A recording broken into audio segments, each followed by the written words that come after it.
Hello and welcome back. I'm finally getting to what I think is probably the best arc of the first season of Digimon Adventure, if not both seasons. And what do I mean by that? That's pretty simple. The first arc with Devimon was pretty simple, straightforward, no real twists or turns. Edamon was oddly fast paced for a fetch quest, but it never really had a lot of substance for the majority of the other characters. Tai was the one who got the main focus of it, really from pretty much the start all the way to the end. This one kind of actually gets everybody going. Everybody's involved, everybody has something that happens that elevates the characters a little bit. And on top of that, we're right back to a really good villain. A villain with henchmen, with presence, who isn't annoying, and an overall really great plot around even his story. What is he trying to do? What's all this? Which is something we didn't really have with Edamon. Edamon's entire story predicated on the Digidestined being there. Devimon's plan was he was going to control darkness and become all powerful. And then the Digidestined are here. Alright, so they're going to stand in my way. I got to get through. Edamon's plan, he didn't have one until they got there. If they decided to just bounce, his plan is over. But with Myotismon, his entire plan actually predicates on something else entirely. Not away from them, but sort of adjacent to them, which I'll get to that in a bit. But this is a really interesting arc because it kind of starts off a little interesting because Tai comes back to the digital world and everybody's gone. Weeks and weeks, if not months, have passed in the digital world versus his maybe a couple of hours in the living world. So that's interesting right off the bat. Where the hell is everybody? Which we do find out from Patamon, basically, what happened. Is with Tai gone, everybody tried to move forward, and then pretty soon everybody started branching off, trying to find him or find something. Until eventually it was just Matt and TK, and eventually Matt left. But he left TK at this amusement park, keep him busy, all that. Well, that was it's been over a week or two now, so TK was sad because he's alone. And then another Digimon named Demi Devimon shows up, which already ought to send up a lot of red flags, but... And Demi Devimon's first act of business is to get Patamon out of the way and just get TK focused on riding rides, having fun. Don't worry about it. Stay here, located here, and have fun. Well, now that Ty's back, instantly that plan goes out the window because Ty points out, like, no, you shouldn't be trusting this dude. Like, I get you're a little kid, but this is really dumb.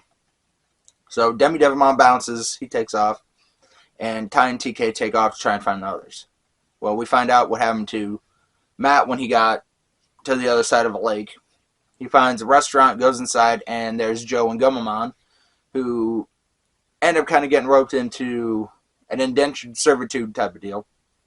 Because when they came through, some plates got broken, so Joe had to stay on and work in the kitchen. But then other stuff started happening, so he's stuck there more. And so in order for Joe to leave, Matt has to help. But Joe is dropping plates and tripping over everything. And it's sending Matt right over the edge. He's, no, I got to get out of here. This is his problem. He's screwing up. He's doing this on purpose. Instantly turns his back on Joe. Instantly blames him for everything, even though we know it's not Joe. Because Demi Devimon and the guys behind it are sabotaging him, pushing him, tripping him to get him to do that just for the free labor. Among other reasons. But Sora seems to be bouncing around kind of trying to help him out. Well, when Ty and TK show up is when it all comes out and Matt realizes what a jerk he's been. And it's during this big fight that happens where Joe ends up saving TK and even getting caught himself and showing actual friendship, which is Matt has always kind of had a bit of an issue with. But when he realized, Joe has actually been a really good friend here and I've been really lousy, it's when that activates his crest. Which, this is the one that's really interesting because in the animation for Garurumon digivolving into his ultimate form, which I love, it has a little voiceover of Matt saying the crest of friendship. Which is kind of the first, alright, do these all have a name? Which they do. So, where Garurumon, I really love this one. Metal Greymon sucked. It was just Greymon, a little bit bigger, a metal arm, metal plate, metal chest. That's it. Yeah. Garurumon turns into a werewolf dude. And I love it. I love werewolves. Of all the Universal monsters, it is really up there to my favorite. You'd have to really try to get it to knock it out of my first place spot. So, where Garurumon, 10 out of 10, love him. And then our four compatriots decide, hey, it'd be a really great idea if we just split up. So Ty and Izzy go one way, Matt and TK go the other. Well, Matt and TK come across Izzy and Tentamon, and what happened is Izzy falls into a trap. Evil Digimon brainwashes him, steals his curiosity, and this weakens Tentamon all the way down to his baby form, but he manages to get through to Izzy, and Izzy gets it back, and ends up activating his crest, and Kabuterimon digivolves into Mega Kabuterimon, which is, he's okay. He's just a big red beetle looking guy, which I know is kind of weird. It's like a big red hair cross. I'll call it what he is. Not my favorite. Just kind of a little bit boring to me. But still cool. So they're together. Ty and Joe run into Mimi, who is now a princess of a castle, and the Digimon who were running it brought her in because, hey, we need you to sing to wake up this Digimon. But she wouldn't do it because they're waiting on her hand and foot, so she made them wait on her hand and foot. And eventually they do get through to her, and she's like, I've been really bad about this. I've been mean.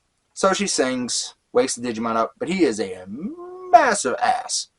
So Metal Greymon has to put him down. Everything's right in the world. And this is where, even as a kid, I was like, alright, that sucks. Because we've gotten an ultimate Digivolution pretty much all the way through this. So to not have Mimi get one, I didn't like it. Even now, knowing where Palmon does get an ultimate form, which I do like, I would have liked to see it here. But so everybody comes back together except for Sora, who is out in the woods running away from them until they catch up to her. And she's, no, I want to stay away from everybody until they finally manage to get through to her. That she is just being dumb. What happened was she overheard some evil Digimon talking to Devimon about the crests. How every one of them has a name. Ty's is the crest of courage. Ty's kind of makes sense, because he did run first into fights and had no problem with that.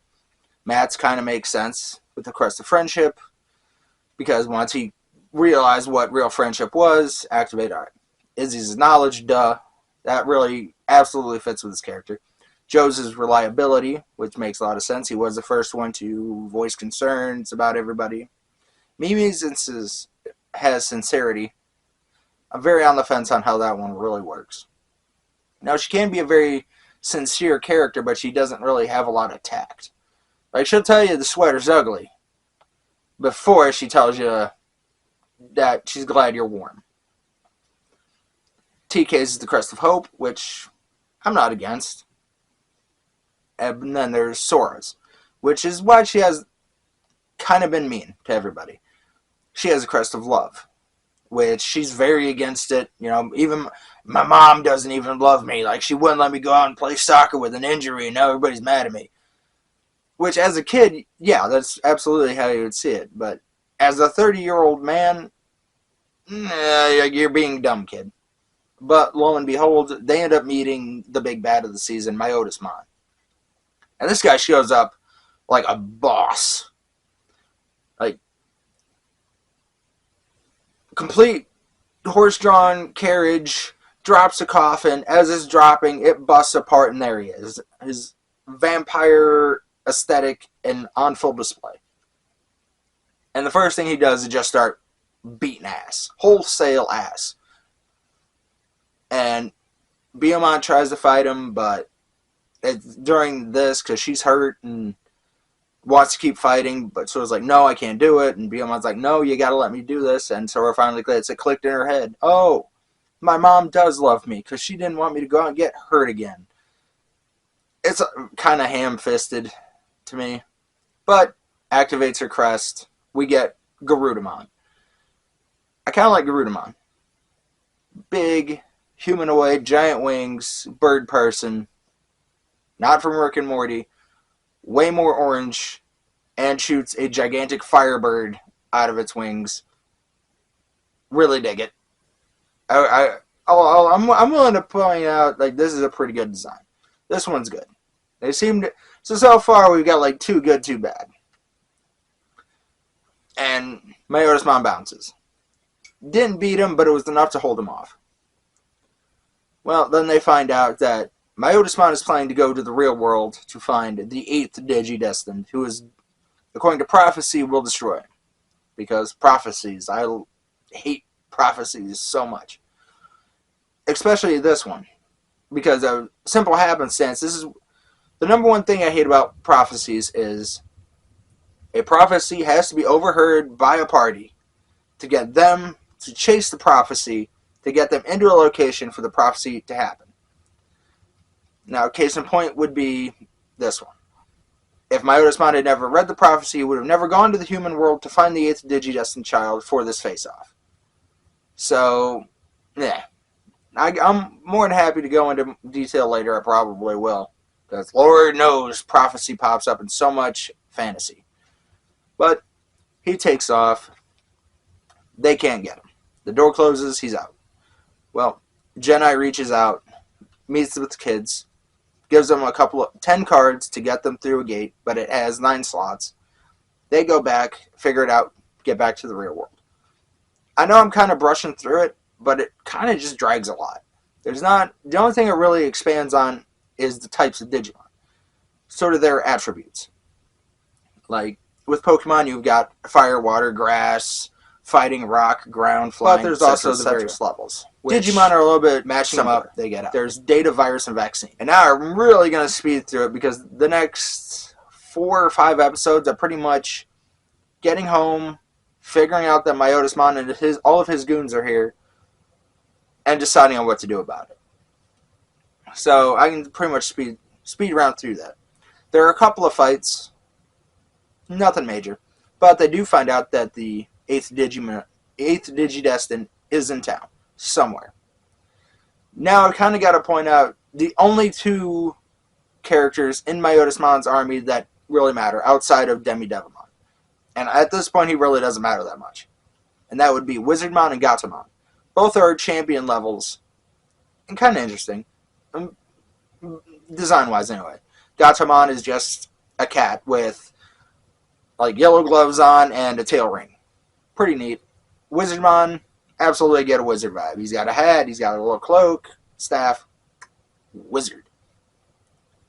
Now here's where things get really interesting, is that Wizardmon and Gatomon are actually really good friends. Wizardmon was found wandering through a desert, thirsty as all hell, and Gatomon literally saved him and kind of brought him into the fold. So they're pretty tight-knit.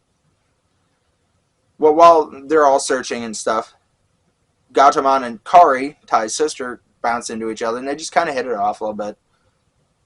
And Gatomon's very, maybe this is the kid we're looking for. I'll follow or find out. But they kind of get along well enough. And then Wizardmon shows up with the Digivice that he found.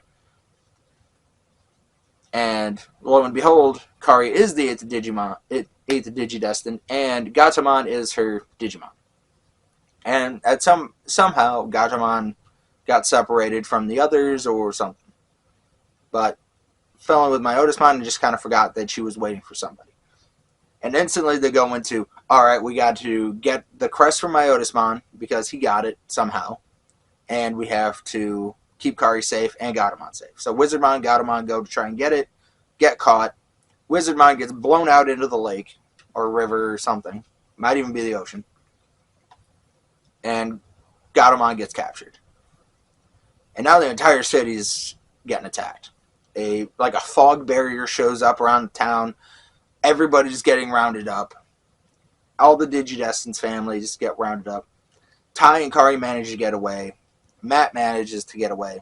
Sora and Mimi and Palmon get caught, but Biyomon teams up with Sora's mom to go and rescue her, which I do kind of like. It's not a big moment, but it does kind of piggyback off of the earlier scene where Sora's mom is even kind of worried about her relationship with her daughter, and Biyomon points out to her, like, no, you're good. Like, Sora was a little against it. She didn't see it. But she gets it now. She knows what it's like to love somebody, to be worried about them. So I do like that. That was a really good moment. Unfortunately, Joe and TK are on the other side of the barrier, so they've got to get across. Which, when they come across on Ikakumon, they get attacked, one of Myotismon's goons, and end up in the water. Now here's where it really sucks is they can't swim. So the first thing Joe does is grab a bit of wood that was floating to keep TK floating. But he sinks. He even points out like it was his job to take care of him. And this activates his crest, giving Ikakumon the ability to digivolve into Zudomon. And I love him. He is definitely my favorite designed ultimate level. Still walrus looking dude, but now he's got Thor's hammer and a lightning bolt shaped horn and a turtle shell on his back. No idea why the turtle shell is there, but I like it. It is something cool. So, beats the bad guy, gets through the barrier. While inside, Sora and Mimi decide to lead a revolution to try and get all the people out of where they're being held. Unfortunately, this means that Togemon has to fight alone and absolutely get bounced from one side of the place to the other. But this does trigger the crest, which turns Togemon into Lilymon. Another kind of It's just kind of a magical girl trope with some flowers. Nothing super cool, though I do like her attack, the flower cannon, which is literally just a flower that blooms with a cannon in the middle. It's simple, but I kind of can't hate it. It's weirdly perfect. Unfortunately, Myotismon shows up, and Lilymon gets hurt. Mimi gets recaptured, and everybody gets put to sleep. But Birdramon and Sora show up, save Lilymon, but Sora's mom gets caught. Mimi's crest somehow wakes her up, so she takes off, manages to regroup with Tai when he shows up to try and save his mom, while Kari and Matt are left behind because they all teamed up, and then Kari kind of turns herself over to keep everybody safe. So now everything's pretty much coming to a close. Everybody starts coming towards Myotismon as he's trying to kill Kari and Gatomon. But everybody shows up in time to kind of hold him back. But he is so ridiculously powerful that they can't. Everybody goes to ultimate form except for Patamon, who gets stuck going to Angemon form. But I will say this. Angemon's ability to attack evil Digimon probably makes him the heaviest hitter out of the group. Because his attack not only actually hurts Myotismon, it takes out one of his goons, who is also an ultimate level. So that means if he's not fighting an evil Digimon, he's probably not as strong as the rest, but when he is, he's rolling an at 20 every time. Unfortunately, Myotismon manages to get a simple shot off towards Kari and Gatomon, but Wizardmon steps in. He managed to come in the clutch, even helped save Lilymon from her injuries. But he's down. Like, we don't even see this guy after he takes that attack. He takes it, he falls. He thanks Gatomon for being nice to him, being his friend. And she digivolves. Gatomon somehow turns into Angelwomon, who is,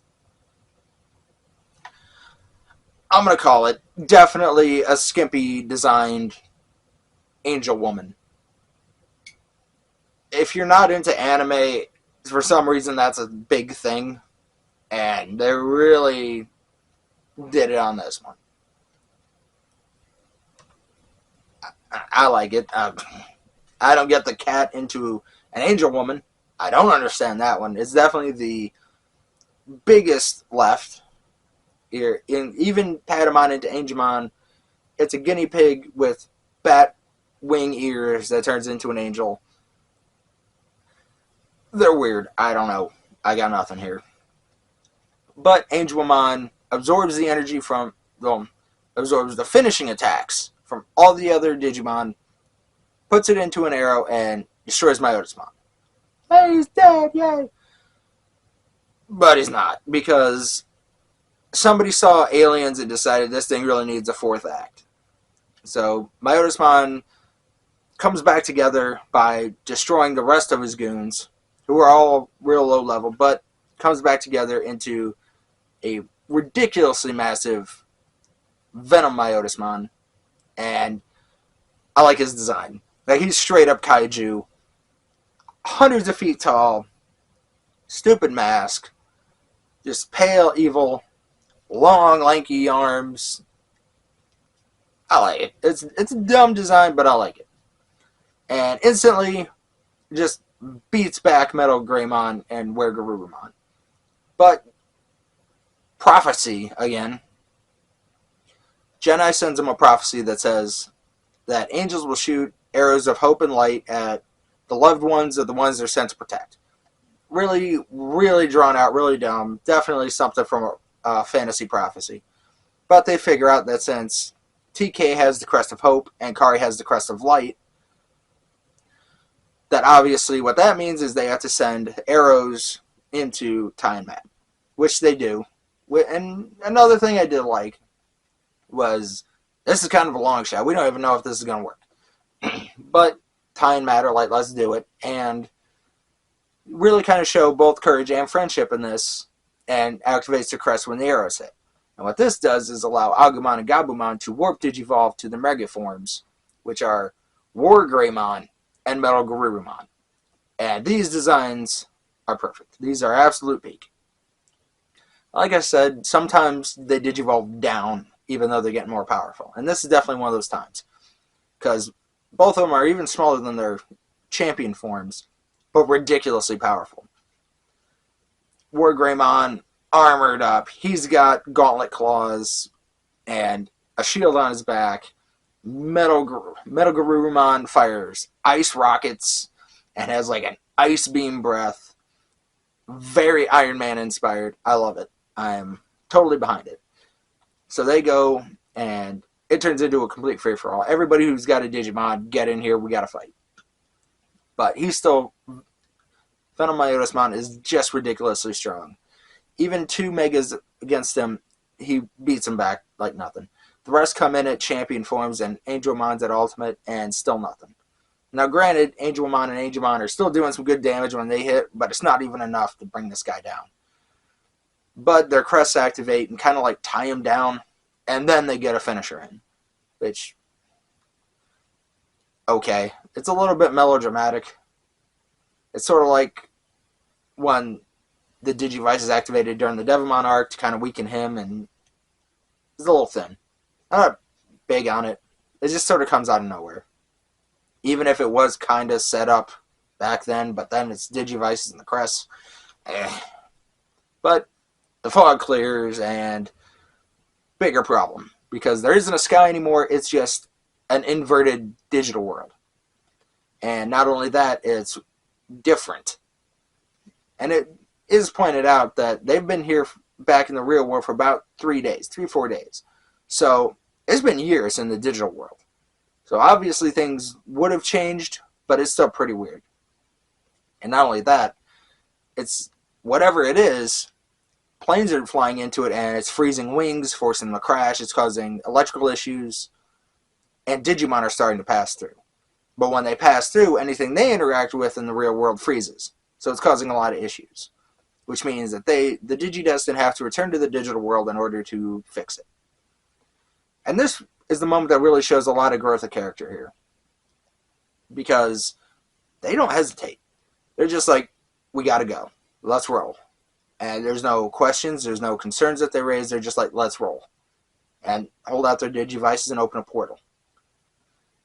Now, the parents are a little more, don't go, because, yeah, like they just saw what happened when there were only a few in the city, and now they're going to a literal world full of Digimon who are probably not going to be happy.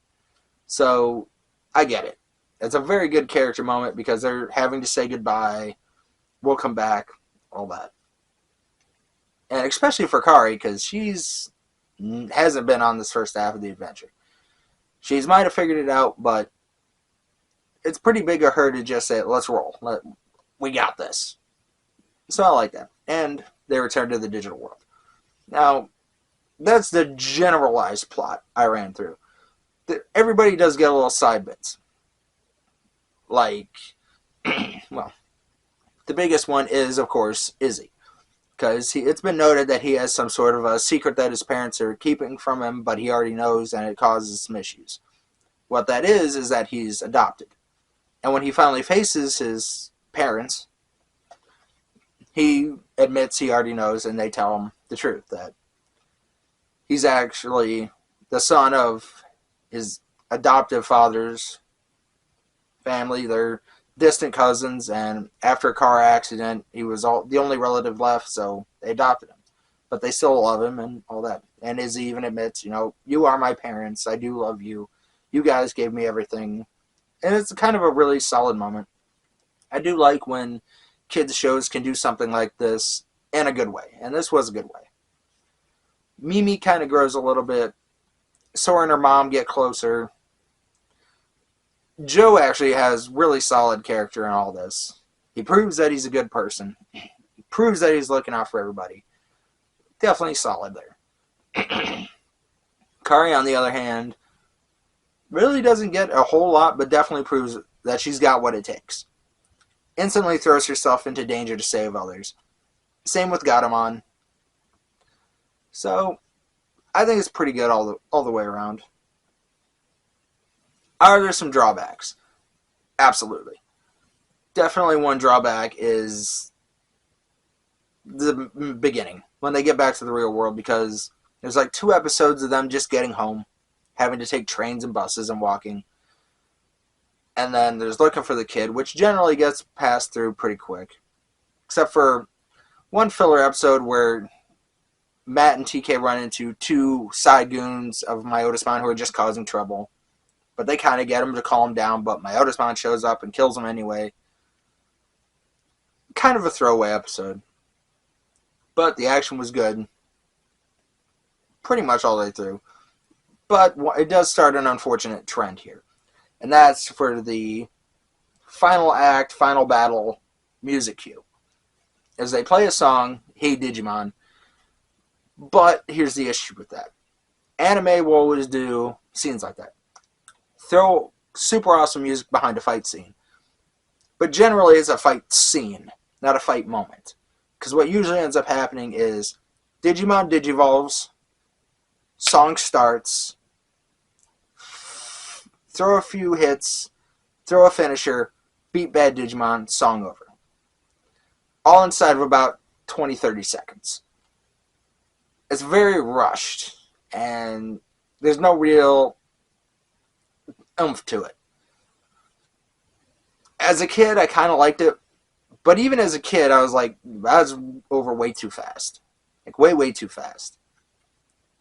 It feels so much like they should have put more emphasis on the final battle in an ultimate form or whatever, against the fighting in a champion form, getting knocked left, right, and center, and then going to this form just to finish it, just to end it right here and now.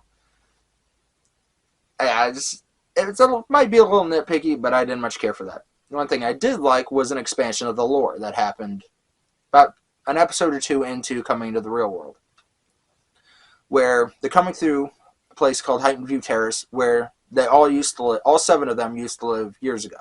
I guess all 8 of them, because Kari was with Ty. Where they end up in another fight, and then they start remembering that about 3-4 years ago, there was an alleged terrorist attack that ruined the place. But TK was swearing up and down that he saw 2 monsters fighting, which everybody else forgot, but everybody saw the exact same thing of a Greymon fighting another flying Digimon. which is when it clicks into Ty's head that he knew this Greymon, that he knew it as a Koromon, which is why Kari knew Koromon when he saw him, and Agumon, and then Greymon.